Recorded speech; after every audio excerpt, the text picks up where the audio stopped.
Entonces, en este espacio vamos a hablar acerca de los indicadores de competencia técnica, esos indicadores que nos ayudan a mostrar la gestión que realizamos en el área analítica de nuestros laboratorios clínicos. Entonces, empecemos por revisar qué es un indicador. Probablemente ustedes ya llevan muchos en su laboratorio para demostrar la gestión, para cuantificar el mejoramiento de los procesos, pero hoy nos vamos a enfocar ya en indicadores de esa fase de nuestro laboratorio tan importante como es la fase analítica. Entonces, un indicador que es una característica específica, observable, medible, eso es lo más importante de un indicador que permite la cuantificación y que puede ser usada para mostrar los cambios, progresos y mejoramiento que se está haciendo en el laboratorio clínico para lograr los resultados que necesitamos, ¿verdad? ¿Cómo lo podemos definir también? Como un parámetro cuantificable que nos ayudará a ver la gestión o la evolución de la gestión respecto a niveles previamente definidos como aceptables, es decir, donde nos comparamos contra una meta. ¿Qué ventajas tiene implementar indicadores en nuestro laboratorio clínico, cierto? Y específicamente estos indicadores de competencia técnica. Tenemos ventajas como primero que incrementa la efectividad del laboratorio, nos va a permitir garantizar la seguridad de los pacientes a través de la liberación de resultados confiables. Refleja la gestión de la fase analítica, ¿cierto? Eso es como lo principal, que va a reflejar todas las acciones de mejora que nosotros implementamos en nuestra fase analítica.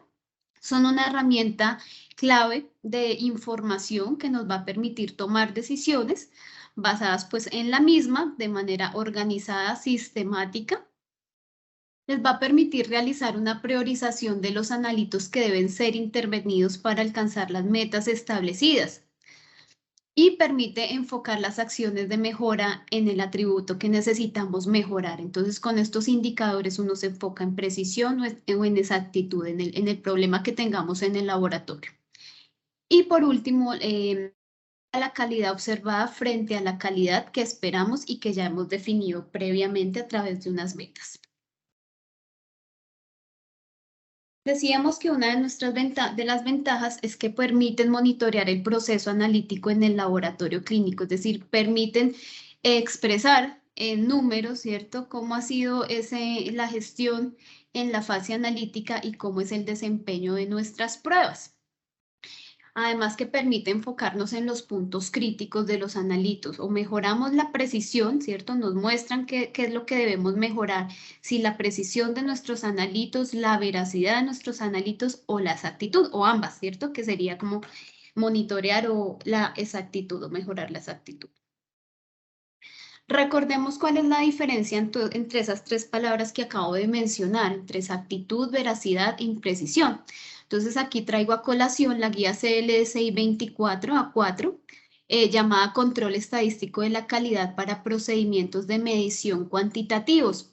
Esta guía en su numeral de principios y definiciones nos da el concepto de exactitud, veracidad e imprecisión. Entonces, recordémosla. Imprecisión, ¿cierto? Es el grado de dispersión de los resultados. Voy a empezar de abajo hacia arriba. Es el grado de dispersión de los resultados independiente de las mediciones obtenidas bajo condiciones específicas, ¿verdad? ¿Cómo expresamos esa imprecisión en nuestro laboratorio clínico? La podemos expresar ya sea a través de desviación estándar o coeficiente de variación. A menudo o casi siempre que lo expresamos en términos de coeficiente de variación expresada en porcentaje, y cuando la expresamos en términos de desviaciones estándar, pues ya estamos expresando esa imprecisión, pero en unidades de medida, es decir, glucosa en miligramos por decilitro, un electrolito en milimol por litro, etcétera. Cuando hablamos de veracidad, entonces miren que hablamos es del grado de concordancia entre el promedio de los resultados de infinitas mediciones y un valor de referencia. ¿A qué se refiere con el promedio de los resultados de infinitas mediciones? Se refiere al promedio de los resultados, por ejemplo, de control de calidad interna. Ahí tenemos una serie de mediciones, ¿cierto? Que estaría acorde con lo que estamos hablando aquí, con esta primera parte de la definición. y el valor de referencia, un valor de referencia. Entonces, aquí hablamos de veracidad, el acuerdo que hay entre la media de sus datos de control de calidad interno y un valor que hayamos tomado como referencia, que inicialmente puede ser la media del inserto, después puede ser la media de un grupo par. Tenemos también el término de exactitud, que es el grado de concordancia entre el resultado de una medición y un valor verdadero del mensurando. Entonces, fíjense que es muy similar exactitud a veracidad, porque ambas nos están hablando del grado de concordancia, pero aquí en veracidad hablamos entre el promedio de ese control de calidad interno, de esos datos del interno, y un valor de referencia, y en exactitud hablamos de la concordancia entre el resultado solo de una medición y el valor verdadero de un mensurando, que en este caso, o aquí lo llevamos y sería lo mismo que valor de referencia. Entonces aquí es el promedio de datos y aquí la concordancia, pero entre solo un dato, como por ejemplo cuando tenemos un control de calidad externo. ¿Por qué traigo a colación estas definiciones? Porque finalmente sobre estos atributos es que nos van a apoyar estos indicadores de competencia técnica. Cuando yo hablo de veracidad, ¿cierto? Más la precisión, entonces eso me va a permitir al final reportar los resultados con más exactitud o con menos exactitud. Recordemos aquí gráficamente, ¿cierto? ¿Cómo o a qué hacemos referencia cuando hablamos de exactitud? Entonces, tenemos en esta gráfica, por ejemplo, aquí, en esta diana, ¿cierto? Una alta exactitud, pero una baja precisión. ¿Por qué? Todos los resultados, cada uno de estos puntos, sería el resultado de un paciente. Y aquí en la diana tenemos el valor real de ese paciente, ¿verdad? Todos los resultados se acercan a ese valor real, por eso decimos es una alta exactitud, pero una baja precisión, porque uno de otro, cada resultado o los resultados están muy dispersos. A diferencia de este gráfico donde todos los puntos se acercan al valor real y además están muy junticos, es decir, tienen una buena precisión. En contraposición a este, donde vemos que hay una baja exactitud porque ninguno de los resultados de los pacientes se acerca al valor real y además tampoco hay precisión porque están muy dispersos esos resultados entre sí, que sería el peor escenario que podemos tener en el laboratorio, que no somos ni exactos ni precisos. Y tenemos aquí un ejemplo de lo que es tener alta precisión porque nuestros resultados se parecen, pero una baja exactitud porque puede que se parezcan entre sí, pero no nos acercamos al valor real. Así es como aplicamos estos términos al laboratorio clínico. Entonces, entrando en materia acerca de los indicadores de competencia técnica, ¿cuáles son los que podemos llevar en el laboratorio clínico? Primero, el coeficiente de variación relativo, expresado con la sigla CBR. Segundo, el sesgo relativo, expresado con la sigla SR. Y el índice de error total. Aquí vamos a ver estos tres indicadores y al final vamos a ver un concepto adicional de manera general, que es la métrica sigma. ¿De dónde puedo obtener yo este primer indicador del coeficiente de variación relativo? Como su nombre lo dice, entonces habla del coeficiente de variación de la imprecisión de una prueba. Por tanto, lo único que me puede generar la imprecisión o los datos de imprecisión son el control de calidad interno, ¿sí? Difícilmente con un control de calidad externo donde solo tengo la medición de un dato, de una magnitud, puedo hallar imprecisión. Esos controles de calidad externos me generan la imprecisión o el coeficiente de variación, pero de un grupo de comparación, más no de mi laboratorio. Entonces, la única fuente que tenemos para sacar o para obtener ese coeficiente de variación relativo es el control de calidad interno. Sesgo relativo, que sería nuestro segundo indicador. Digamos que de acuerdo a la corriente o a la escuela que tengamos en control de calidad, ese sesgo relativo podríamos obtenerlo con los datos a partir del control de calidad interno o a partir del control de calidad externo. Porque algunos prefieren del interno y no del externo. Porque para el sesgo relativo yo necesito calcular el sesgo que tengo en el laboratorio, ¿verdad? Y cuando tengo un control de calidad externo no puedo hablar de un sesgo. ¿Por qué? Porque es una medición de un único dato. Entonces, puedo establecer con un control de calidad externo una diferencia porcentual o un desvío, pero no, con un solo dato no puedo hablar de sesgo, ¿sí? Para quienes han estado de pronto en otra escuela, lo que hacen para calcular ese sesgo relativo y tomando el control de calidad externo, es coger el promedio de la desviación, del porcentaje de desviación, pero de varios eventos de control de calidad externo. Esa sería como la otra forma de calcular ese sesgo relativo, ya lo vamos a ver a profundidad. Y el último indicador de competencia técnica sería el índice de error total, que sale tanto del control de calidad interno, de este coeficiente de variación relativo, y del sesgo relativo aplicando una fórmula que ya vamos a ver. Perdón. Para profundizar entonces en estos tres indicadores, tenemos coeficiente de variación relativo. Es un indicador de imprecisión del laboratorio. Dijimos que sale o que es obtenido a partir del control de calidad interna. ¿Y de qué dato específicamente? Entonces lo obtenemos a partir del porcentaje o del coeficiente de variación de cada mesurando. Si ustedes llevan una gestión del control de calidad analítico en sus laboratorios, tendrán un software, ¿cierto? Donde pueden calcular o donde el software les calcula a partir de la media y la desviación estándar cuál es el coeficiente de variación o cuál es la imprecisión de cada una de sus pruebas. Algunos laboratorios, o algunos software, perdón, calculan esos coeficientes de variación para el mes, ¿cierto? Como lo vemos aquí en este ejemplo, y para los datos acumulados. Normalmente, como nosotros generamos en nuestros laboratorios clínicos los indicadores de competencia técnica por mes, pues se tomará el coeficiente de variación del mes para realizar este tipo de indicador. ¿Cómo calculan o si no tuvieran un software, verdad, que les expresara el coeficiente de variación, cómo pueden ustedes hallarlo para calcular el indicador? Entonces, deberían tomar la desviación estándar del mensurando, dividirlo en la media y multiplicándolo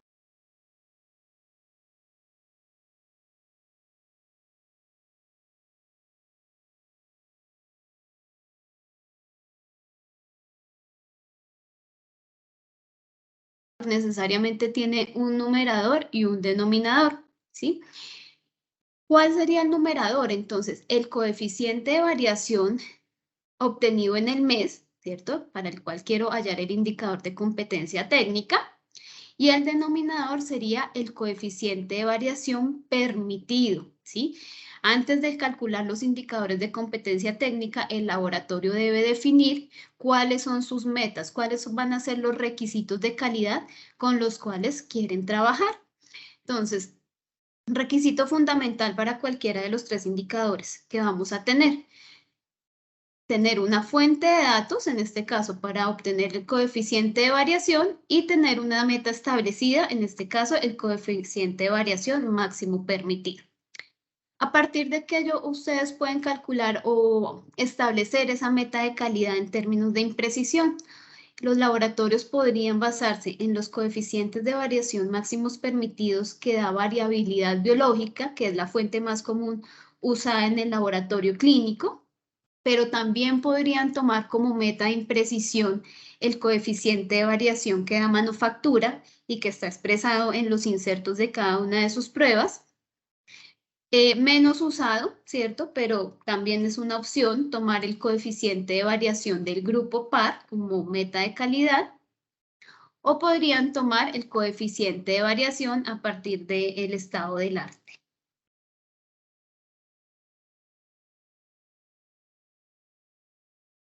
Este indicador de coeficiente de variación relativo que está expresando, ¿no? ¿Qué es lo que quiere mostrar en el laboratorio? Les va a mostrar cómo es el error aleatorio, ¿cierto? Recordemos que el error aleatorio representa la dispersión de los datos respecto a un valor medio, ¿cierto? Entonces, cuando hablamos de imprecisión, estamos hablando de dispersión de los datos y lo que está expresando es este error aleatorio que tenemos en los laboratorios clínicos. Ya habíamos hablado en la diapositiva anterior que lo podríamos expresar, ¿cierto? Como imprecisión ya sean desviaciones estándar, en coeficientes de variación, ¿cierto? Y que una característica del error aleatorio, ¿cierto? Es que son impredecibles, que pueden presentar el lado de la media, por eso uno dice que son bidireccionales y que pueden ser de tamaño diferente. Entonces, por ejemplo, acá tenemos un error aleatorio de un tamaño aquí mucho más grande, pero eso es lo que me está midiendo la imprecisión.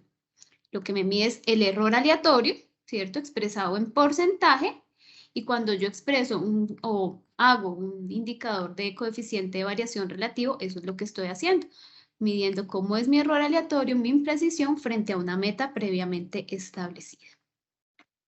El segundo indicador que tenemos es el sesgo relativo. Este sesgo entonces es un indicador de veracidad o de sesgo, ¿sí? Que es el otro atributo.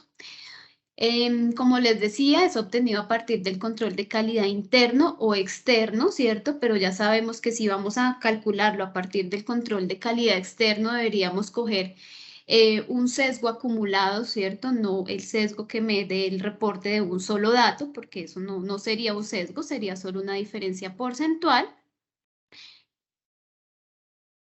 Y pues lo que tomo, como les digo, lo que me está midiendo es cómo es el sesgo de mi laboratorio, ¿sí? Entonces, si bien en el coeficiente de variación relativo, lo que necesitamos era el coeficiente de cada mesurando para llevar a cabo el indicador, en el sesgo relativo necesitamos obligatoriamente medir cuál es el sesgo de cada uno de nuestros analitos. ¿Cómo calculamos el sesgo? ¿Cómo podrían ustedes calcular el sesgo en el laboratorio? Primero que todo deben tener en cuenta que deben establecer un valor objetivo, o sea, un valor al cual le quieren ustedes como apuntar cada vez que procesan el control de calidad interno. Hay diferentes formas de calcular el sesgo, ¿cierto? Aquí yo les traigo unos ejemplos. Por ejemplo, una de las formas de medir el sesgo sería tomando la media mensual del laboratorio clínico para un analito en específico, menos el valor objetivo, que aquí lo puse como valor diana, sobre ese mismo valor objetivo multiplicándolo por 100, ¿sí? Algunos software de control de calidad miden el sesgo para generar los indicadores a través de esta fórmula. La segunda forma de medir el sesgo es tomando la media del laboratorio menos la media de un grupo de comparación. En este caso, la media del grupo de comparación lo estoy tomando como valor objetivo sobre la media del grupo de comparación por 100.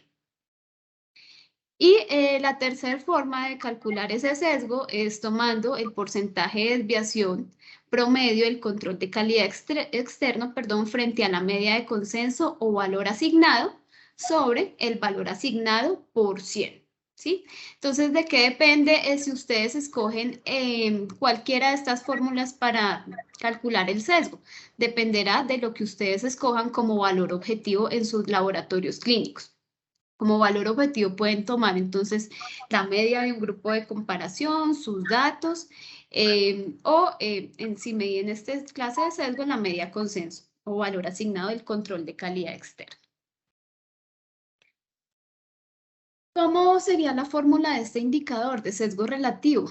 Se calcularía tomando como numerador el sesgo, ¿cierto? Que he calculado para los analitos, sobre el porcentaje de sesgo permitido, ¿verdad?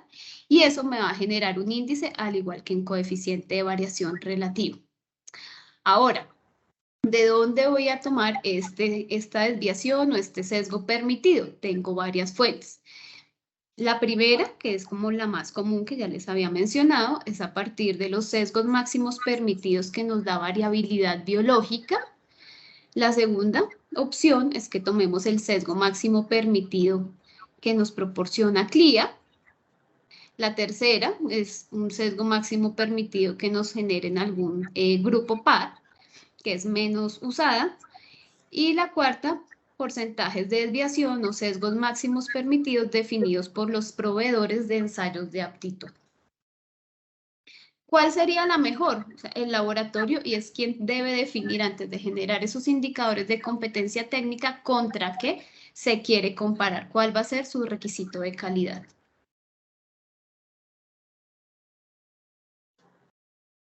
Aquí nuevamente, entonces, dependiendo del valor que se acepte como verdadero, o sea, el valor objetivo, podemos utilizar las diferentes fórmulas para calcular ese sesgo.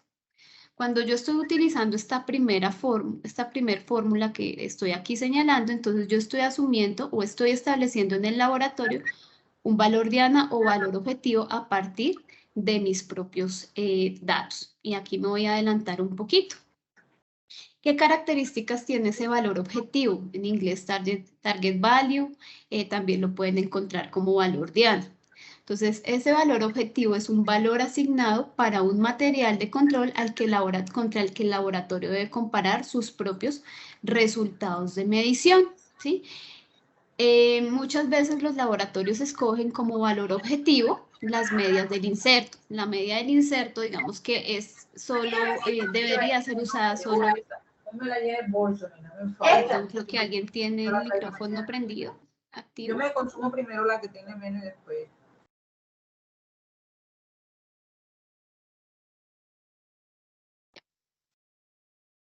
Listo.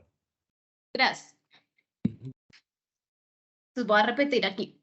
El valor objetivo, perdón, es un valor asignado para un material de control contra el que el laboratorio va a comparar sus propios resultados de medición, ¿sí? Ese es el valor diana o valor objetivo.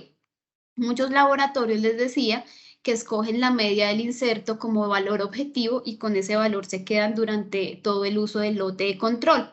No es una práctica adecuada porque ya de pronto lo hemos dicho en charlas pasadas, el valor del inserto debería ser solo ser usado a manera de orientación inicial, porque los valores de inserto pues son obtenidos a partir de datos de laboratorios que trabajan como en condiciones diferentes a las que trabajamos en nuestros laboratorios clínicos. ¿Qué características deberían tener entonces estos valores objetivos? Valores objetivos o valores diana, que deben ser constantes durante toda la vida útil del control, es decir, uno debe estar muy seguro cuando va a fijar ese valor objetivo, valor diana, porque no debería cambiarse, y lo puedo obtener a partir de la recolección de datos de control de calidad, de mis propios datos de control de calidad, y o de reportes de comparación interlaboratorios, ¿sí? Si yo selecciono esta primera opción y es establecer el valor diana a partir de recolección de datos de control de calidad, debería tener en cuenta como varias cosas. Primero, que la media o que permanezca durante un periodo de tiempo bastante largo, o se observe bastante estabilidad en los datos de control de calidad. Mi sistema debe estar estable, mis reactivos deben ser estables para yo poder establecer ese valor, ese promedio de mis datos como valor diario. Si yo observo inestabilidad, veo que la prueba presenta sesgos con lo cambio de lote de reactivo, con cambios de lote de calibrador, pues no debería o no es la mejor opción tomar mis propios datos como un valor diario, ¿sí? Y tengo como segunda opción establecer ese valor objetivo a partir de reportes de comparación interlaboratorios cuando tengo acceso a datos de talla mundial.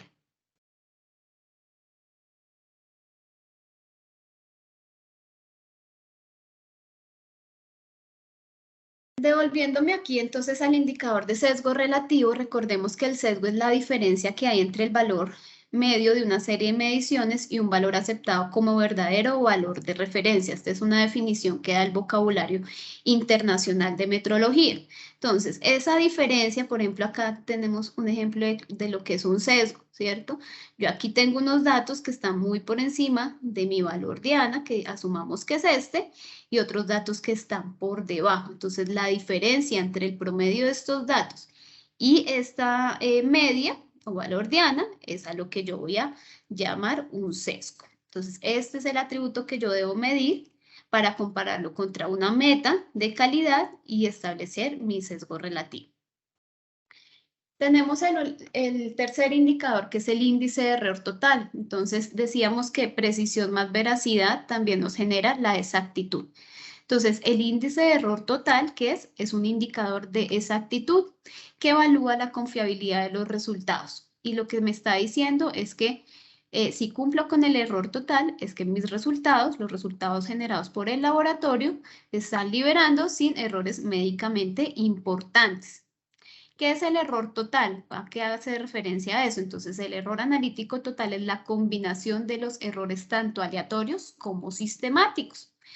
Necesariamente, entonces, la fórmula debe tener un componente que exprese el error aleatorio y el otro componente que represente el error sistemático, es decir, coeficiente de variación y sesgo para representar el error sistemático. Eso va multiplicado por una constante, ¿cierto? Que generalmente, o aquí en Colombia, tenemos tres constantes ampliamente usadas. Empezamos con la 1.65, pero tenemos como opción la 1.96, la 2.33. Entonces, dependiendo del Z, que seleccione el laboratorio para trabajar, ¿cierto? Haremos los cálculos del error total. Entonces, cuando queremos generar este indicador índice de error total, ¿qué tenemos en el numerador? El error analítico observado, es decir, el error total de cada uno de mesurandos, y cómo lo calculo con esta fórmula. Y que tengo en el denominador el porcentaje de error total máximo permitido. ¿De dónde obtengo esos errores totales máximos permitidos? Entonces, al igual que sesgo relativo, que coeficiente de variación relativo, debo obtener esas metas de calidad o puedo tener diferentes fuentes como variabilidad biológica, CLIA, ¿cierto? Estado del arte, donde ya vamos a ver que hay muchas opciones para seleccionar esas metas, o incluso relevancia clínica. Voy a hacer un corte aquí para invitarlos a que diligencien la lista de asistencia, por favor. Gerson, ¿tú me confirmas el link donde lo pueden ver? Claro que sí. Para llenar la asistencia la pueden encontrar en la conversación en el chat de la reunión y también los invitamos a que vayan calificando, por favor, nuestro webinar para mejorar la experiencia poco a poco. Gracias.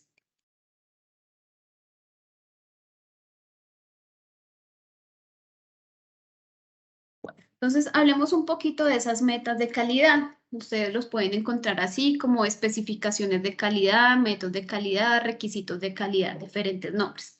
Son especificaciones acerca del porcentaje de error que puede ser permitido para un procedimiento o un método de medida sin invalidar la utilidad clínica del resultado. Es decir, es el porcentaje de error máximo que puede tener un analito sin afectar clínicamente los resultados de los pacientes, sin que yo vaya a afectar las decisiones médicas, que es lo que queremos en nuestros laboratorios. Cuando hablamos entonces de error total, necesariamente hablamos de un coeficiente de variación y de una inexactitud, ¿verdad? Entonces, eso es el coeficiente de variación máximo permitido y la inexactitud máxima permitida que podemos tener en nuestros laboratorios para poder garantizar que los resultados obtenidos se encuentran dentro de los límites de la tolerancia permitidos o error total permitido y que, como les decía, no afectan, sin afectar las decisiones clínicas de nuestros pacientes. Algunos software permiten hacer la validación de los controles. Quienes conocen nuestro ValiQC permiten hacer la validación frente a esas metas de calidad. Como lo vemos aquí en la gráfica, tenemos un valor objetivo, tenemos un límite superior y un límite inferior que equivaldría al porcentaje de error máximo permitido con el que yo puedo liberar los resultados de mis pacientes. ¿De dónde o cuál es la mejor opción para definir esas metas de calidad, esos errores totales máximos permitidos, sesgos máximos permitidos y coeficiente de variación máximo permitido? Entonces, por allá en el año de 1999 se llevó a cabo en Estocolmo una reunión donde plantearon unas jerarquías, ¿cierto? En ese momento, que pues ya pasaron más de 20 años, se definió que podía ser a partir de Aspen, de TOMS. Nos dieron como tercera opción la valoración del efecto de desempeño analítico sobre una decisión específica. Y aquí pues nos daban unos errores totales basados en situaciones clínicas. Como cuarta opción aparecía, mírenlo acá, tomarlo de variabilidad biológica. Y si sigo aquí leyendo, pues al final teníamos más de 14 opciones dentro de las opciones para generar esos límites de error total o esas especificaciones de calidad. Incluso tenían como opción tomar esas especificaciones de calidad a partir de los organizadores de pruebas de aptitud, ¿sí? O de recomendaciones de profesionales. Pasaban también por RILIBA, que son unos errores totales máximos permitidos que proponen en Alemania, del estado del arte por percentiles, nos daban el Royal College, bueno, diferentes opciones hasta completar una jerarquía de 14 opciones. Más adelante, en el año de 2014, ¿cierto? Se reducen un poco esas opciones y ya nos plantean 3 modelos para establecer esas metas de calidad.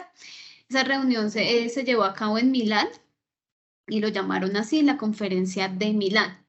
Entonces, dentro de esos 3 modelos que ellos plantean para fijar esas metas de calidad, nos plantean como primer modelo que se haga o que se establezca basado en el efecto de rendimiento analítico sobre los resultados clínicos, cuya ventaja es que direcciona que el desempeño analítico influye sobre objetivos o decisiones clínicas. Nos da el modelo 2, que es el que más nos gusta en los laboratorios, ¿cierto? Porque ya nos dan los datos puntuales consolidados. Entonces, este modelo 2 está basado en variabilidad biológica, cuya ventaja principal es que es aplicable a la mayoría de mesurandos que cuenten con datos de variabilidad biológica establecidos. Este modelo, cuando uno escoge variabilidad biológica, lo que pretende es minimizar la variación o que esa variación analítica que dan nuestros equipos, todos nuestros sistemas, sea menor a la variabilidad biológica, es decir, a la variabilidad que presenta un mesurando, un analito en el cuerpo humano. Entonces, ese es el objetivo cuando establecemos metas de calidad derivadas de variabilidad biológica, que la calidad o la variación analítica sea inferior a la variabilidad biológica. Ese es el segundo modelo. Para ejecutar ese modelo, tras esa conferencia de Milán, se organizó un grupo cuyo objetivo era determinar o crear las nuevas bases de datos para establecer los nuevos datos de variabilidad biológica, ya que los que se habían hecho, los que teníamos disponibles, ya llevaban varios años, ¿cierto? Las plataformas con el tiempo han cambiado, han mejorado, entonces ya se podía llevar a cabo una actualización. Para establecer esas nuevas metas de calidad, entonces ese grupo realizó estudios sobre 91 pacientes, recolectando más de 18.000 alícuotas, y hoy en día ya tenemos disponibles en la web esas metas de calidad. Y el modelo 3, que nos plantea tomar las metas de calidad a partir del estado del arte. ¿Cuál es la ventaja? Pues que todos los datos del desempeño están disponibles, los podemos encontrar también en la web. Si ustedes quieren plantear metas derivadas de variabilidad biológica actualizadas, las que salieron después de ese consenso de Milán, pueden ingresar a esta página de la EFLM, ¿cierto? Y buscar, allí sale claramente variabilidad biológica, base de datos.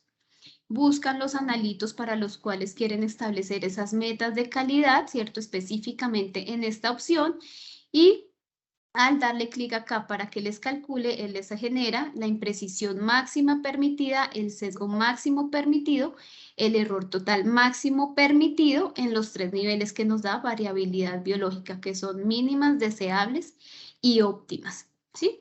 Entonces, ¿por qué es importante? Porque si ustedes van a implementar indicadores de competencia técnica, necesitan ese denominador que veíamos en las fórmulas, que corresponden a las metas de calidad en imprecisión, sesgo y error total. Entonces, ¿de dónde obtener esas metas? Si definen establecerlas por variabilidad biológica, aquí pueden encontrarlas actualizadas. ¿Cuál seleccionar? ¿Cierto? Ustedes pueden decir, bueno, yo quiero, tengo variabilidad biológica, pero llevo 4 meses y 5 o 6 meses y nunca he cumplido.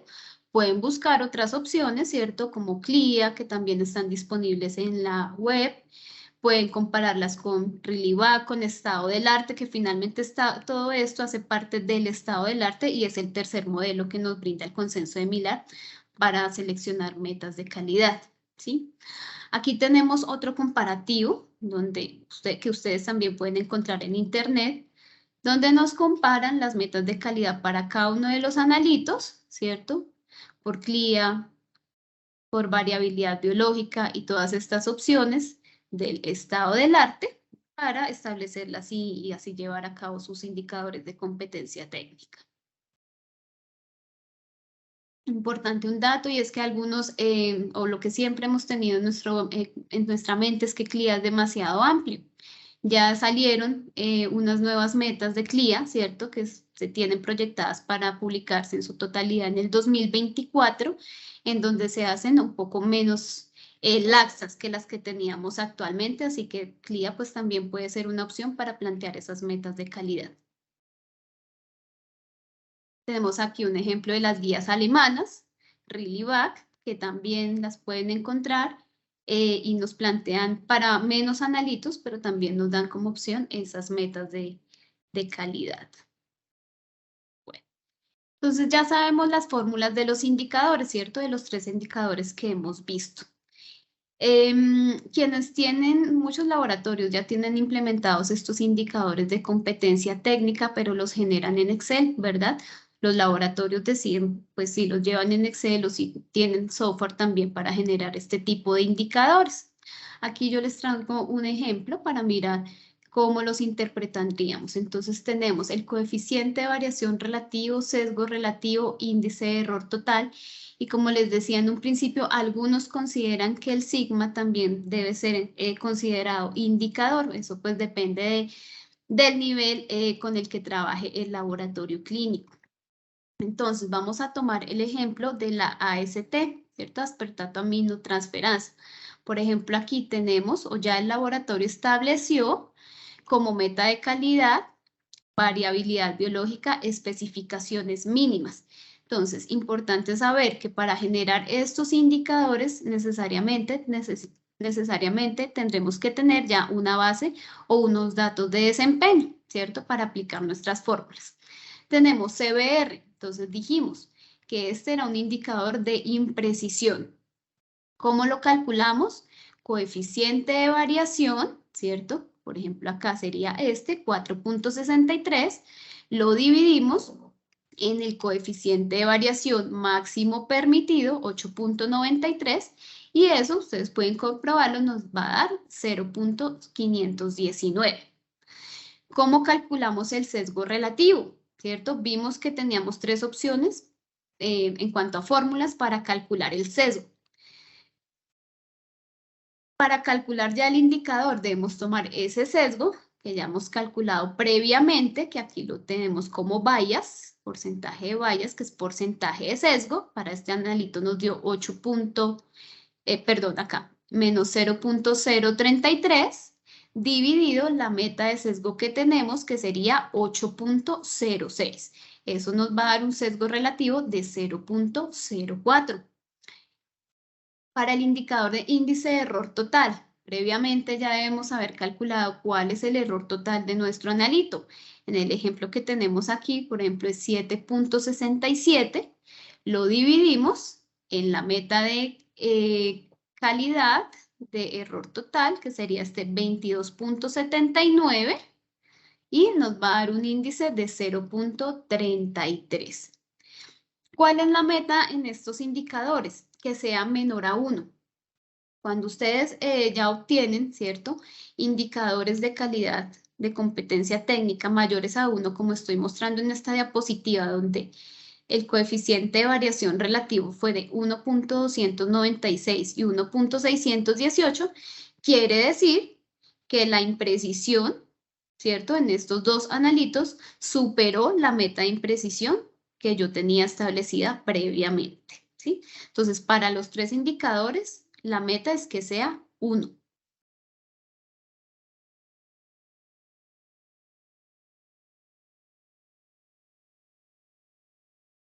Aquí tenemos otro ejemplo, ya dado con la AST, que ustedes pueden comprobar para recordar.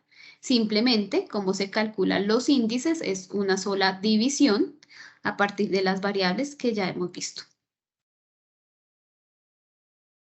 Aquí tenemos otro ejemplo, entonces por ejemplo, ustedes ven aquí en rojo el calcio, ¿cierto? Aquí hemos establecido que todo lo que supere el indicador lo vamos a poner en rojo. Tenemos un índice de error total de 0.79 y de 0.94. Ustedes dirán, bueno, Porque el índice de error total, ¿cierto? Que es el que tiene las dos variables, coeficiente y sesgo, pasa, pero yo veo que acá el coeficiente de variación relativo no pasa, ¿cierto? Está superando la meta. Eso pasa porque tenemos para el error total las dos variables, coeficiente de variación y sesgo. Pero el sesgo en esta prueba es tan pequeño, ¿cierto? Que el coeficiente de variación no alcanza a impactar en la medición del error total. Entonces, siempre que estamos interpretando esos indicadores de competencia técnica, ¿qué vemos primero? ¿Cómo está nuestro índice de error total? Si tuviéramos un caso donde el índice de error total fuera superior a 1, tendríamos que ver gracias a qué variables que estamos superando el error total, a coeficiente de variación o a sesgo. Entonces, por eso al principio decíamos que estos indicadores nos permiten enfocar los esfuerzos en la variable que el laboratorio o que el analito esté incumpliendo. Si vemos que el error total se supera a expensas de la imprecisión, pues en qué vamos a enfocar nuestras acciones, ¿cierto? En mejorar la precisión de las pruebas, en la estandarización de los procesos, generalmente, porque la imprecisión generalmente pues viene dada por esas dos cosas. Una intrínseca, que es la variación analítica que ya viene de manufactura, pero se la sumamos a la falta de estandarización de procesos en el laboratorio clínico, ¿sí? Pero si vemos que el índice de error total se supera a expensas de sesgo, pues enfocaremos nuestros esfuerzos en corregir los sesgos que se presentan en cada uno de los analitos. Si vemos en estos que están en verde, ¿cierto? Mi error total cumple, está por debajo de 1, pero al ver las dos variables que nos pueden afectar, tanto coeficiente de variación relativo como sesgo relativo, también están por debajo de 1. Es decir, aquí estamos cumpliendo tanto con las metas de precisión, de sesgo, como de error total. Y tenemos otro ejemplo, ¿cierto? Tenemos un índice de error total de 2.4. ¿Por qué se da? Porque nuestro error total, ¿cierto? Está superando el error total máximo permitido que definimos en nuestra meta de calidad. ¿A expensas de qué se supera ese error total? Tanto de la imprecisión como del sesgo. En mayor medida del sesgo, miren, está el indicador en 3.5. Entonces, aquí uno que empieza a revisar. Tengo un sesgo porque de pronto establecí mal el valor objetivo contra el que me quiero comparar y me estoy comparando contra la medida de inserto. La mayoría de las veces pasa eso. O requiero calibrar la prueba, ¿cierto? O el lote de control, el lote reactivo que empecé a utilizar me generó ese sesgo y debo cambiarlo. Y adicional está superando ese índice de error total por imprecisión. Miren, 1.32 también está mayor a 1. Entonces, adicional a que debo buscar la fuente que me está generando ese sesgo, pues también debo enfocar esfuerzos en mejorar la precisión para esa prueba, que en este caso sería el complemento C3. Ya para terminar, como les decía, pues estos son los 3 indicadores de competencia técnica, pero pues algunos dentro de, dentro de la gestión de calidad analítica ya están implementando medidas Sigma, ¿verdad? Entonces, ¿qué es esa metodología 6 Sigma? Por allá en 1980, ¿cierto? En la industria de Motorola empezaron a trabajar esta metodología. O sea, es una metodología que nace en la industria, ¿sí? Es una nueva versión o fue una nueva versión de Total Quality Management que se originó en 1920 por la época en que trabajaba Walter Shewhart. Walter Shewhart, recordemos que fue quien empezó a trabajar los gráficos de control que tenemos hoy en día como gráficos de Levi-Jennings. Él estableció ese tipo de gráficos un poco diferentes, ¿cierto? Pues para la época, pero con él empezó todo este proceso de calidad. ¿Qué nos dice o qué era 6 sigma en ese momento? O que decía que una desviación 3 sigma con respecto a la media podría ser aceptada sin necesidad de tomar decisiones. Entonces, los laboratorios clínicos que están pensando en implementar 6 sigma entienden que no deben seguir utilizando esas gráficas de Levi-Jennings nada más, porque trabajar solo con gráficos de Levi-Jennings es tener una expectativa de trabajar bajo un desempeño de 3 sigma, ¿sí? Y el objetivo de trabajar con 6 sigma el objetivo es llegar a ser, o que cada uno de nuestros analitos llegue a ser 6 sigma. Entonces, cuando nosotros en los laboratorios solo trabajamos con límites de control a 3 desviaciones, estamos teniendo esa expectativa que nuestras pruebas van a ser de 3 sigma. Entonces, ya vamos a ver qué impacto tiene eso. Cuando un proceso es 6 sigma, significa que dentro del rango de error total máximo permitido y el valor que yo tengo establecido como valor diana, es decir, entre este valor objetivo y este error total máximo permitido, pueden haber 6 desviaciones estándar. Este es un ejemplo. Por ejemplo, tenemos 1, 2, 3. Entonces, el desempeño es tan preciso, tan bueno, ¿cierto? Que la desviación estándar es muy pequeña y entre ese valor objetivo y el error total máximo permitido que obtuve de las metas de calidad caben 6 desviaciones estándar. Es como una manera de deducir cuál es el sigma de mi prueba. Pero si yo tengo, ¿cierto? Una prueba tan imprecisa donde solo caben 2 desviaciones estándar entre el valor objetivo y el límite de error total, pues puedo considerar que mi prueba tiene más o menos un 2 o 3 sigma, ¿sí? Dependiendo de cuántas desviaciones quepan. Obviamente, pues la sigma tiene una fórmula, ¿cierto? No se establece visualmente, pero es una forma de saber más o menos cómo está mi proceso. Entonces, cuando los laboratorios trabajan con límites de control a 2 desviaciones, es decir, que solo que permiten trabajar o validar sus resultados a 2 desviaciones, si lo llevamos a sigma, están diciendo, o su expectativa es trabajar bajo 2 sigma, y el objetivo es ser 6 sigma. Entonces, si yo pongo aquí estos ejemplos, ¿cierto? Por ejemplo, yo puedo decir que aquí entre el valor objetivo y el límite de error total que yo puse como meta de calidad caben 1, 2, 3, 4, 5, ¿sí? Más o menos 5 desviaciones. Yo sé que de acuerdo a esta imprecisión de la prueba, mi prueba es 5 sigma. Se acerca al 6, ¿sí? Que es un desempeño muy bueno. Pero si aquí caben 1, 2, 3, como 3.5, entonces yo digo, no, mi desempeño es más o menos 3, 5 sigma, tengo que mejorar la precisión de esa prueba. Entonces, ¿qué es 6 sigma? Hablándolo pues en términos generales, es una metodología de gestión de calidad centrada en el control de procesos cuyo objetivo es disminuir el número de defectos. Entonces, ¿el objetivo cuál es? Que nuestras pruebas sean 6 sigma. ¿Y qué es ser 6 sigma? Cuando soy 6 sigma, estoy diciendo que yo solo tengo 3.4 defectos por 1.000.000 de oportunidades de errar. ¿Y qué es 1.000.000 de oportunidades de errar? ¿Cierto? Las oportunidades son los resultados que genera el laboratorio. Entonces, que de 1.000.000 de resultados, ¿cierto? Yo puedo tener solo 3.4 defectos. ¿Y qué es un defecto en el laboratorio clínico? Todo el que supere el error total máximo permitido que yo definí, ¿sí?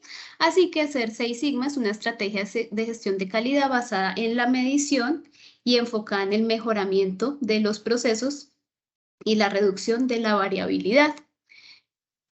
Estos datos son interesantes porque decíamos, si la prueba es 6 sigma, yo tengo 3.4 defectos, o sea, 3.4 resultados, ¿cierto? Erróneos o que superan el error total máximo permitido en 1.000.000 de resultados.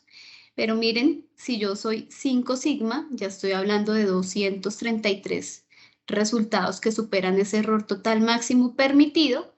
Y si tengo una prueba con 3 sigma, miren que ya de 1.000.000, estoy hablando de 66.807 errores o resultados que superan esa meta de calidad o ese error total máximo permitido, ¿sí?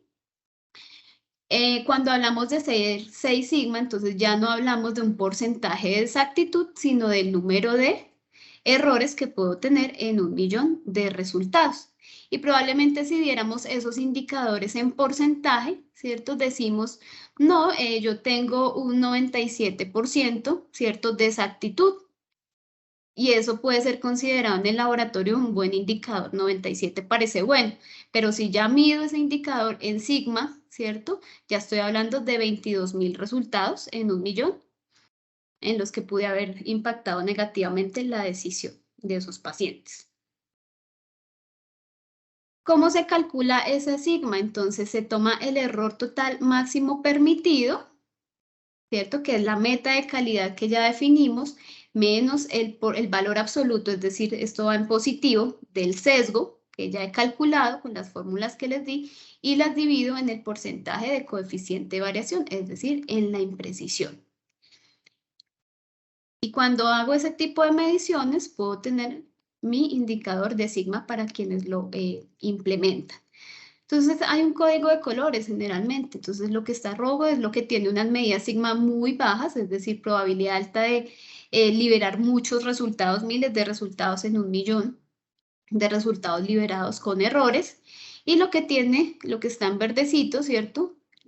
Es porque tiene una muy buena medida sigma. ¿Sí? Por ejemplo, esta ALT tiene una medida sigma de 9 o de 12, es decir, la probabilidad de liberar resultados con errores es muy baja.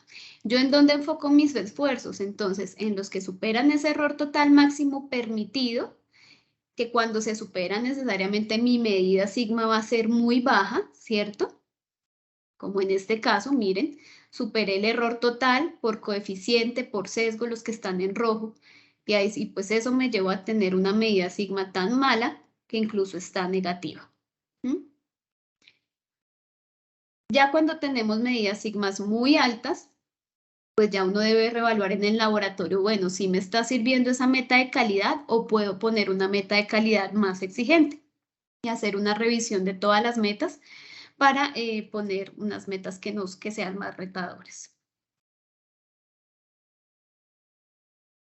Bueno, entonces, en resumen, podemos implementar estos 4 indicadores: coeficiente de variación relativo, sesgo relativo, índice de error total. Y para quienes quieran trabajar ya con medida sigma o hacer una medición inicial de cómo está su medida sigma, ¿cierto? Y empezar a pensar en defectos por 1.000.000 por oportunidades de errar, pues lo pueden implementar y hacer sus mediciones. Esto es Anar Health Technologies, innovación que transforma.